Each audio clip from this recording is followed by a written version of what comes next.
We had these two Tesla chargers for a few years. This one here is actually a silver one we had for 5 years. And then this one is a black one. I think we got about 3 years ago. We also here have a NEMA 1450. So we're pretty well equipped to charge our electric cars. But we anyway ordered the latest and greatest charger from Tesla. Let's take a closer look.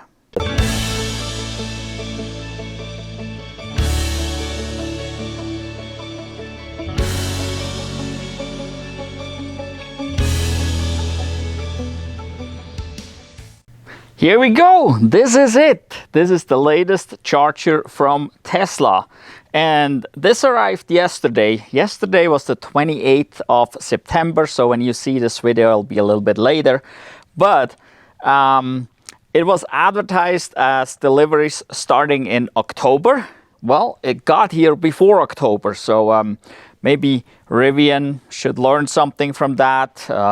Yeah, well, our delivery window opens again here in October for our Rivian after already going through 2 delivery windows. But, oh well, that's besides the point. Let's get back to the fun part here. So this is the Tesla, what they call the universal wall connector, okay? And this fancy thing, well, looks like a suitcase. So, as always, they come in a nice box. But I was kind of surprised this is a relatively small box, like these 2 other chargers that we have from Tesla. The box was twice as large. So this is super small. So at first I thought maybe that is the wrong stuff. Especially since pictures kind of showed that it is thicker, deeper, whatever you want to call it, than the ones we have there, the second generation of wall connectors. And so looking at the box, one of the things I found is a sticker on the back here. And the interesting part is it says Magic Dock. And this here offers the NACS, the Tesla plug, and the J1772. And that kind of like, well, Magic Dock to me was what is on a supercharger. You may have heard of that. At some certain Tesla superchargers nowadays, you can actually charge your CCS car. And what they have there is that Magic Dock. And so this is the Magic Dock is the holster where the NACS plug is inserted in. And inside that holster is also a CCS adapter. So you can actually, in the Tesla app, you can go in and release that adapter. So you can grab it and it comes out with the CCS adapter so you can charge your CCS car. And that's called Magic Dock. And so I was kind of surprised, what? Magic Dock? I mean, this is not a CCS. This is a J1772 and the NACS. But they call that AC Magic Dock. So, okay, cool. Well, it wasn't cheap. It's relatively expensive, I thought. But now that said, if I have to buy one of those and an adapter, I pay at least as much, if not more, than what I paid for this here. So I would assume this is going to get cheaper over time. Actually, right now, what we have is Generation 2. They have Generation 3 wall connectors right now. Generation 3 wall connector will get cheaper again. It's pretty high right now. It was actually only $350 about a year and a half ago or so, I think it was. So prices go up and down, but in general, the Tesla chargers are actually some of the cheapest out there. And so, yeah. Well, we got this here, and you don't need any adapter. That's the Magic Dock, the thing in there that will do the trick. So you can charge your J1772 car as well as your Tesla with this. And so it's pretty neat how this is packaged. I mean, right here it says, thank you for accelerating the world's transition to sustainable energy in what? 1, 2, 3, 4, 5, 6, 7, 8, 9, 10, 11 or 12 languages. So this is kind of cool to have that there. Not that it does anything for the charger or makes it any better or whatever. But it's just cool if you open this and it's just kind of like a greeting. And we also see right away the charger. and it looks beautiful. I mean, there are many chargers out there. They look just like chargers.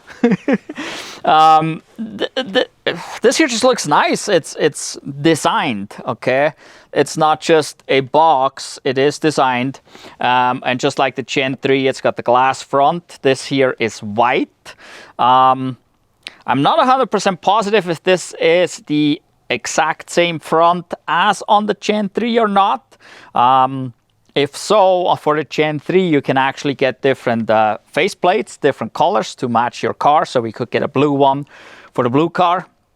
So that would be a possibility. But I'm not sure if this actually matches. I don't remember. I've seen some third generations, but I don't remember exactly how they look like. So now we pull this out. And then we can see right away, this is, yeah, it's hefty. It's pretty big here. There is no additional bracket. The bracket, everything is right here that you need for installation. And right in here, we got the J1772 adapter, or, well, what they call the magic dock. And this magic dock just doesn't come out. You can't just pull it out. It has to be released by the charger. As far as I know, here we got some wrap. Let's get this here out. Here we got the quick start guide, the installation instructions. Has a QR code right there that you're obviously scanning with your phone, and then that will get you somewhere. Not 100% positive there. And wow, the instructions are pretty cool. Basically only pictures. There are some measurements here. They give you some wire sizes there. Everything is, yeah, basically here that you need to know in a universal language. And we got 2 pages of that. And we can see it has the NACS, the Tesla, and the J1772. And it shows you the tools you need to install and all that good stuff. And so, well, let's see what else we got. We got a template that comes with it so you can drill the holes. And then, here, how do we get this out? There we go. Let's get this folded up here. There we go. All right, so here we got our wall connector. And here we got the cord, and here we got our Tesla plug. All nicely. Let's see if I can get this open here. There we go. Yeah, so our usual NACS Tesla plug, just like these, nice and slim, beautiful. Pretty thin cord. Actually, this cord is way thinner than the old one over here. Let me grab that real quick.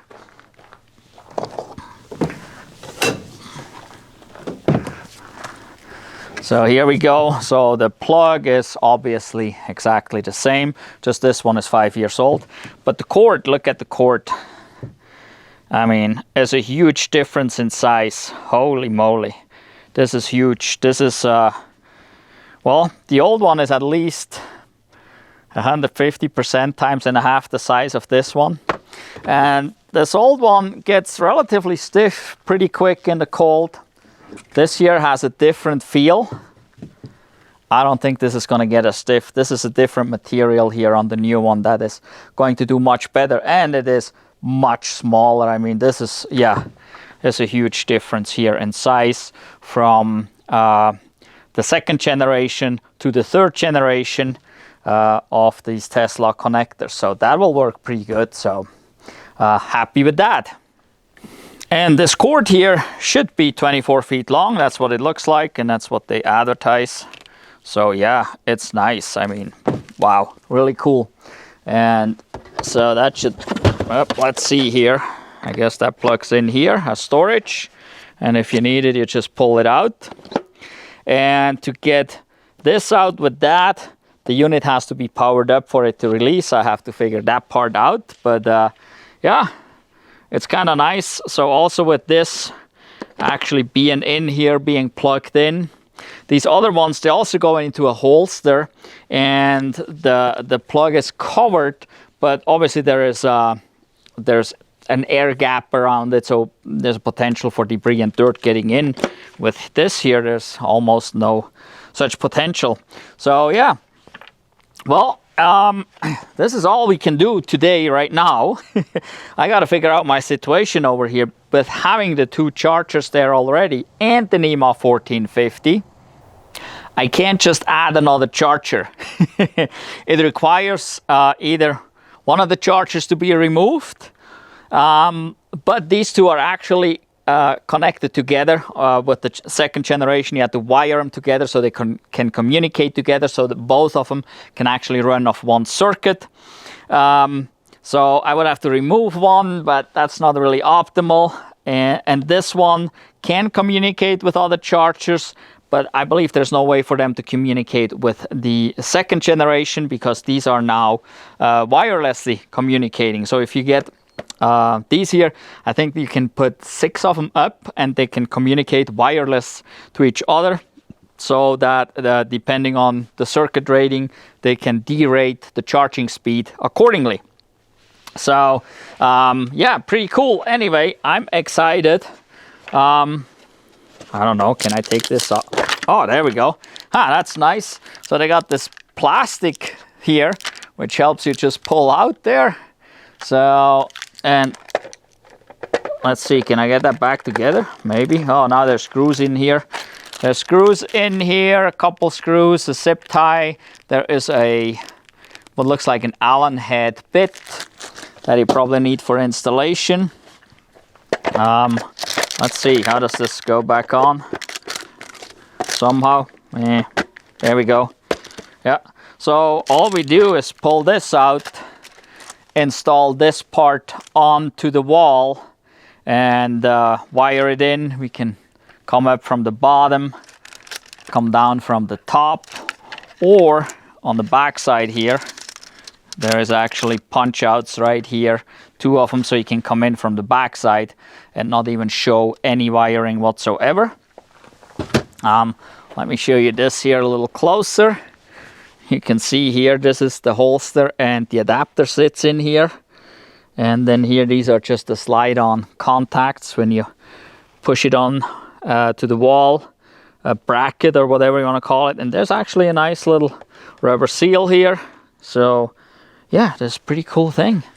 I mean, yeah, I like it. I'm excited about this. And as we are about, well, maybe hopefully to get the Rivian, then we definitely can put this to the test or put it to use, because the Rivian still has a J1772 at this point, even though they have committed to go to the NACS, just like most other manufacturers have at this point that they switched to the NACS for North America.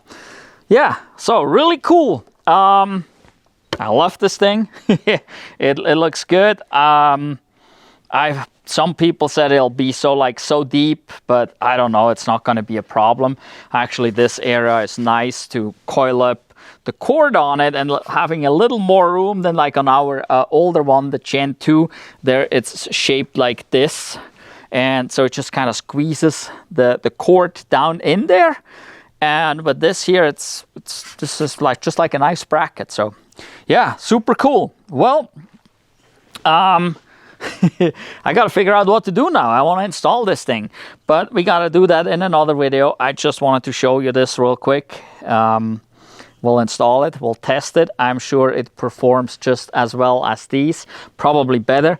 This having Wi-Fi will allow us other settings. Also, it will allow us to access the charger from the Tesla app, while these chargers here, they can't be accessed from the Tesla app. And I believe even on here, you can do some adjustments via the app in regards to charging speed and charging time and so on. So I gotta look all into that, and then we'll make another video and I'll show this off when I have it installed. Please give us a thumbs up for this video. If you haven't done so yet, subscribe to our channel so you can make sure you don't miss out on any of our future videos. Also, click on our channel icon and go look at the other videos we have. We have tons of videos with this here 2013 Tesla Model S. This now has 220,000 miles on it. We got quite a few videos about it and with it, wintertime driving with rear wheel drive electric car. We also have videos with our Tesla Model 3, with the 2020 Chevy Bolt. We had a Chevy Bolt DUV for a few days. We have some travel videos with that. We got lots of cool travel videos that have lots and lots of tips and tricks in them. So if you're afraid of traveling, if you have range anxiety, go watch those videos. There you get all the tips and tricks for traveling. We also have some technical videos, because many people think they can't do anything on a EV, but previously actually you may have done some work on your internal combustion engine vehicle. Well, you can do quite some work on an EV as well. It's really not that hard. It's not that dangerous. It's about as dangerous as working on a gas car. So with the right tools and just following the safety protocols, there's not going to be an issue. But we have videos about that, so you can go see those, and then maybe you can service, maintain, even repair your own EV. In any event, thank you for watching. Goodbye.